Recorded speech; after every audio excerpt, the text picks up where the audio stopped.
Beichuan, it used to be a simple, quiet town, full of life, markets, classrooms, laughter and dreams. Then came May 12, 2008.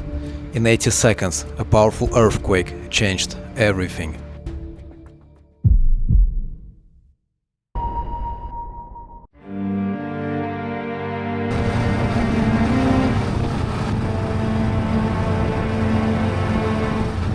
So many years after, it's still a little bit difficult even to start talking about it, and I was not even here.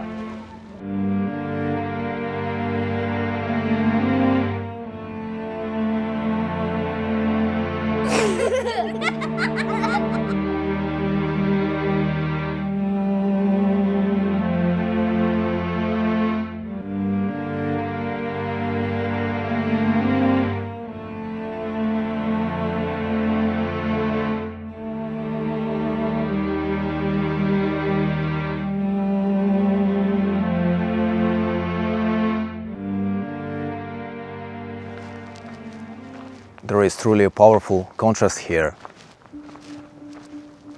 Tall, beautiful mountains surrounding the area. Spring is coming, birds are chirping, cherry blossoms. And right next to cherry trees you can see ruins that used to be someone's house and became someone's burial site. Today, Beichuan stands frozen in time, not rebuilt, not forgotten, preserved as it was, a quiet memorial where nature has slowly begun to reclaim the streets. No sirens, no crowds, just silence and the weight of what was lost. Beichuan never rose again, but its ruins do not speak of defeat, they speak of something deeper. They remind us that beneath every collapsed wall there was a name, a story, someone who loved and was loved.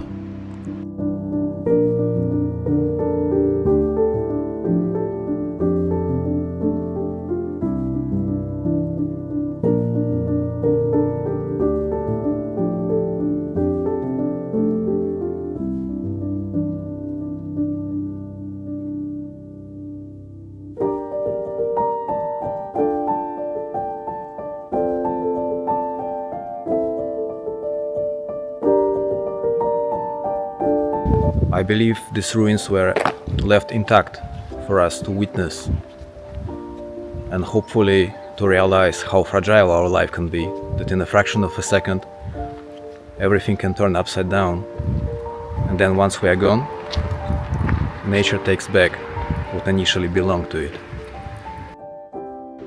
Beichuan teaches us this. In a world that often rushes forward, some places are left untouched. Not as a scar, but as a mirror, to remind us what truly matters. Not buildings, not cities, people.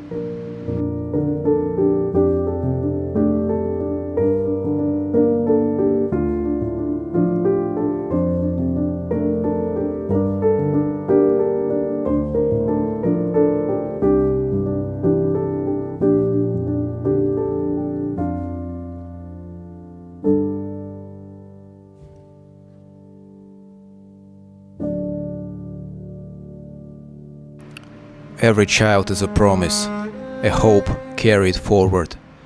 In classrooms that once echoed with laughter, young voices fell silent.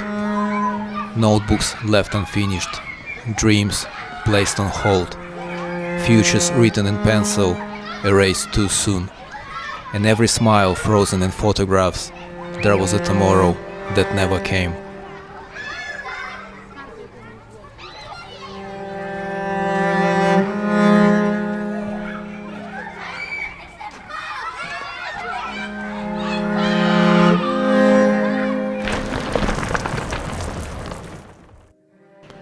When disaster strikes, we see who we truly are.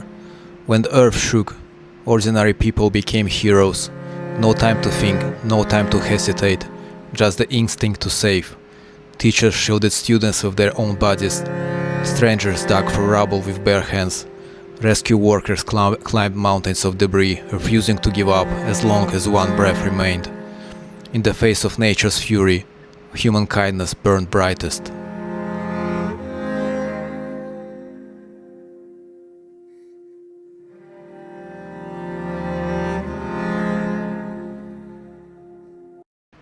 In other parts of Sichuan, where schools collapsed, new ones rose, stronger, safer, built to withstand the next tremor. Where villages were erased, new homes stood in their place, roads were paved, bridges were rebuilt, tunnels were carved through the mountains that had once buried the living. But stone and steel do not tell the whole story.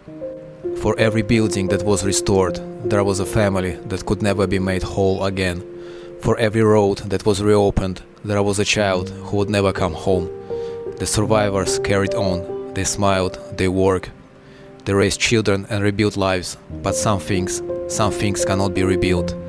A mother who lost her only son, a teacher who buried her students and kept teaching anyway, a rescuer who still hears the screams in his dreams. Their bodies survived, but parts of their soul remained beneath the rubble, buried on May 12, 2008.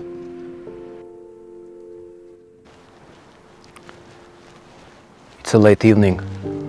Probably all the visitors have already left, so the souls can rest in peace once again.